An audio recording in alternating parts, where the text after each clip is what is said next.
temos assistido estarrecidos à condução do atual governo federal.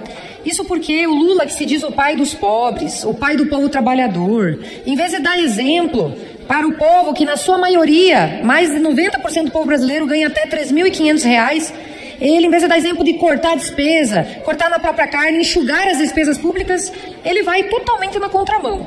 Ele reclama do palácio que está inabitável e bota móveis de luxo, não importa de R$500 mil. Ele faz viagens internacionais e gasta ao todo R$6 milhões nessas viagens internacionais, ficando em suíte presidencial, suíte real, hotéis de luxo, hotéis 5 estrelas, debochando da cara do sofrido e trabalhador povo brasileiro. Esse é o pai dos pobres?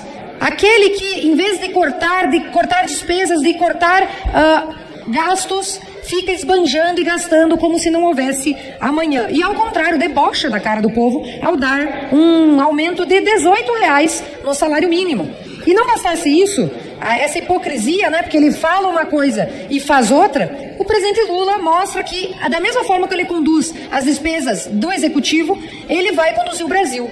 E apresenta para essa Câmara um arcabouço fiscal que, na verdade, vai levar o Brasil à ruína. Porque, em vez de a gente respeitar a lei de responsabilidade fiscal, o teto de gastos, impondo limites ao custo da máquina, ele, ao contrário, vai estipular um piso de gastos para que a gastança corra solta, arrecadou mais, gasta mais, sem se preocupar com uma reforma administrativa, sem se preocupar com enxugar a máquina pública, coisa que o presidente Bolsonaro fazia muito bem. Então, presidente, nós estamos preocupados com a condição do país, principalmente com essa questão da impunidade, onde a gente vê líderes do tráfico sendo soltos e aqueles que tentaram combater a corrupção, como o caso do deputado Dallagnol, foi cassado agora pelo TSE, um caso escabroso, triste, onde um homem que combateu a corrupção agora está sendo perseguido e 344 mil paranaenses estão vendo o seu voto indo pelo ralo, um desrespeito à democracia, à soberania do voto popular. Então isso nos preocupa bastante. Mas, ao mesmo tempo, tivemos hoje uma vitória, que foi a instalação também da CPI do MST para a gente investigar